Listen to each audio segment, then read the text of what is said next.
Well, let's get into that now with Lord Kirkhope, a former Conservative immigration minister and member of the European Parliament. Welcome to Sunday Morning. Hi, good morning. Morning. Now, we've just heard from David Willetts, and me and Adam, they're just chatting about it, some of the biggest challenges that Rishi Sunak faces. Do you think that the government can meet the challenge of trying to make everybody feel better off by the next election? Is it possible?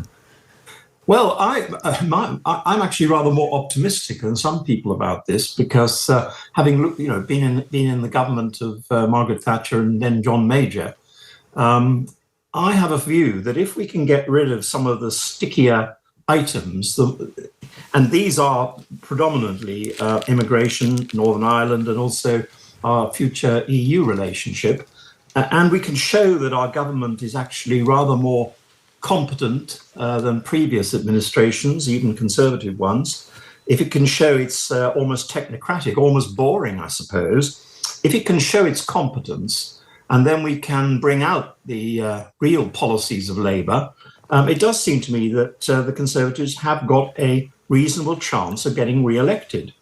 But there are a lot of ifs and buts in this, and I was just hearing Adam a moment ago.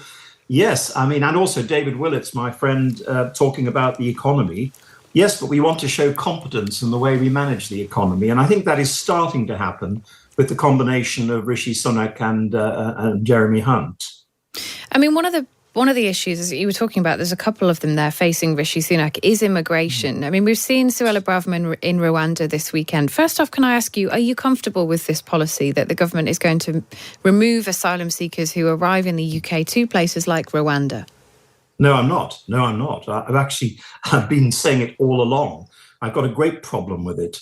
I think although there was a court case which suggested that we had the right to negotiate with Rwanda in the way that we have, I do not believe the law is clear. I'm a lawyer. I'm not one of these lefty lawyers, by the way, but I really am unhappy about it because I think that this is called an illegal immigration bill. And indeed, Suella Braverman, I think talking to the Sunday Times correspondent, Matt Dathan, in the last 24 hours, has said that anyone who arrives in this country, illegally can be deported to Rwanda before anything is done about their cases. If that is the case, my argument would be that under international law, an asylum seeker is not actually illegal as such.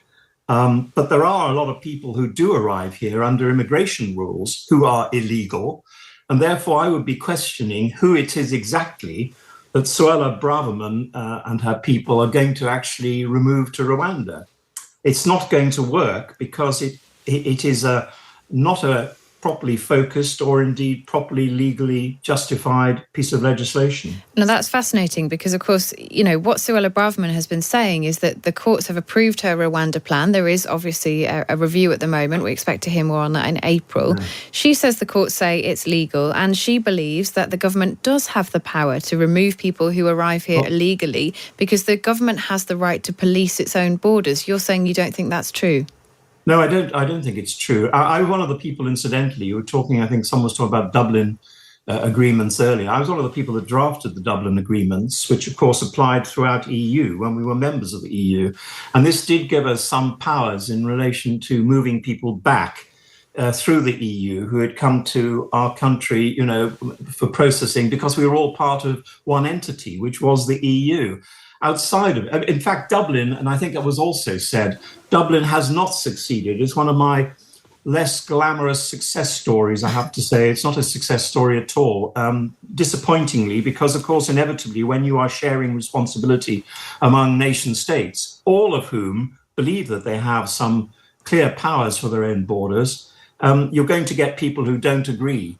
And, of course, because the greatest burden of numbers is on the states facing the Mediterranean, that's Italy and Greece, for instance, and Malta, an unfair set of responsibilities on those people compared with ourselves, for instance. It was never going to work, and it hasn't worked, and therefore the whole of the EU is now looking again at how it can restate or work this through. And I think we, even though we're outside of the EU, we really have to be part of it as an associated party.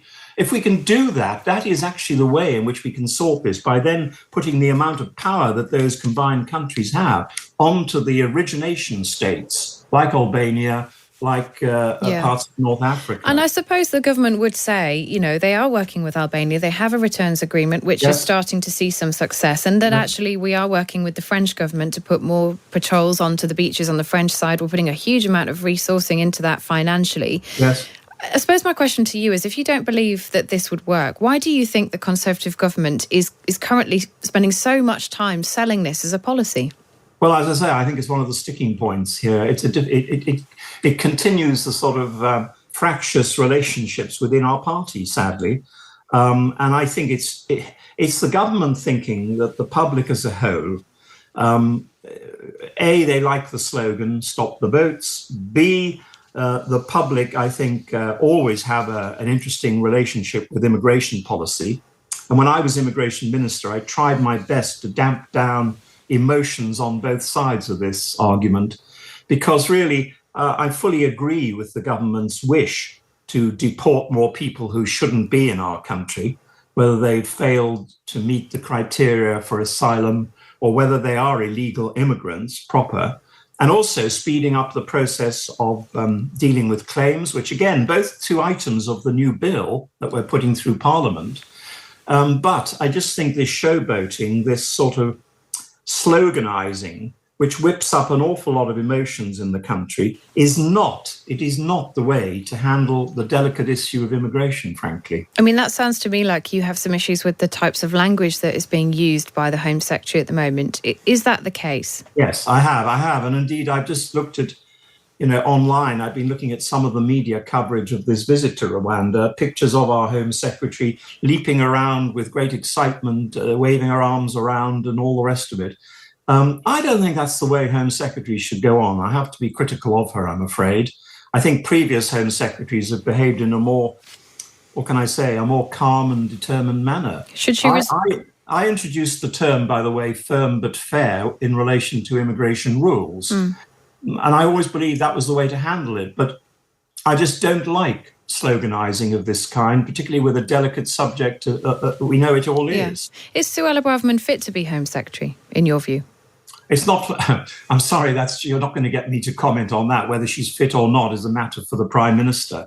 My own view is that a Home Secretary needs to be, shall we say, a different sort of character. I would prefer to have someone who is very stable, determined, yes, but also willing to work with international parties to solve this problem in a way which looks responsible, but at the same time is grown up. I take it this is not a policy that you will be supporting when it comes to the House of Lords. And I suppose I want to step back a little bit, because you've posed a question in a recent interview about whether the Conservative Party is still the same one that you were first attracted to. Do you feel that you still fit within the party?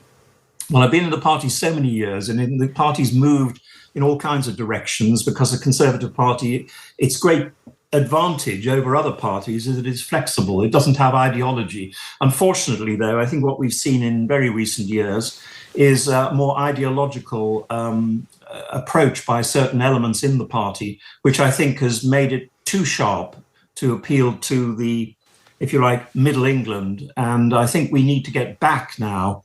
I'll stay with the party because I've been a member too long now to leave, but I'm really quite keen to see us moving back into the ground that needs to be occupied in order to win that next election. And I believe that that is the middle ground of politics, and it's the middle ground of Britain as well. And I think policies like this one on immigration, and even some of the other sharper policies that we seem to be looking at still, I think they should be abandoned, they should be chucked out, and we should get back to showing our competence in that middle ground area. As a lawyer and a parliamentarian... Hello, Adam. Hello. Do you have any reservations about the Privileges Committee process with Boris Johnson that certainly some Conservatives do?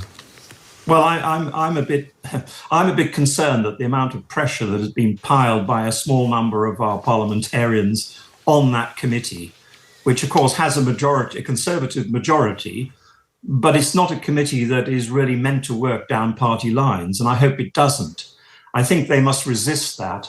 I'm very disappointed that certain elements in the party, and indeed around the party, outside of it now, are trying to put unfair pressure on those members to try and make them decide something.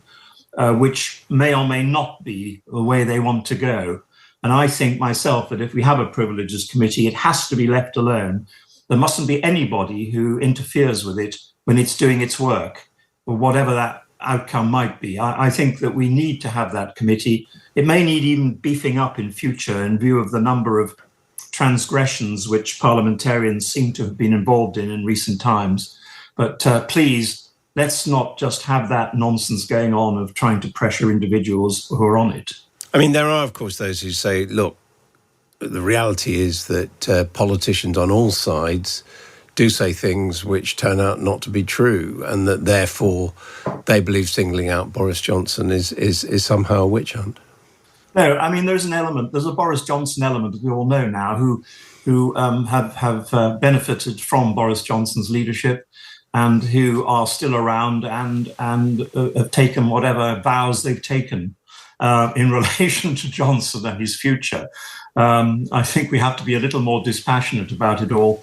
And, certain things have been alleged, certain things need inquiring into. And if the person involved is guilty of anything, then so be it. As far as I'm concerned, the party needs to move on. I think we're spending far too much time either attacking Boris Johnson for what he may or may not have done, or supporting Johnson to the nth degree. That isn't really relevant, and it distracts us completely from the importance of governing the country. And Lord Kirkhope, finally, on that point, the Windsor framework, the Brexit deal to try and solve the problems in between Northern Ireland and mainland GB, likely to come to a vote this week in the Commons. What's your take on that? Is it a successful compromise, do you think?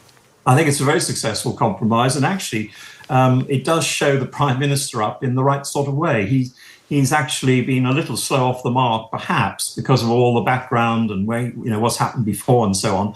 But I do think this is an example of where his negotiating skills clearly have been deployed speedily, but also very well. And the final thing on that, perhaps, is that by moving ahead in this way, which seems to me very sensible for the people of Northern Ireland in particular, we are at the same time maintaining a level of trust which we needed to recreate, both with the EU, but also with other international neighbours, international friends like the United States, who really do believe in the Good Friday Agreement and believe in getting this matter disposed of to the satisfaction of the people of Northern Ireland. I think it's a very good operation, a good deal, and I do hope my colleagues in the House of Commons see sense.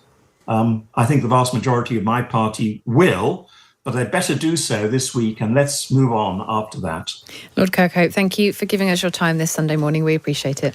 Pleasure. Thank you. Thank you, Adam. Thank you, yeah. And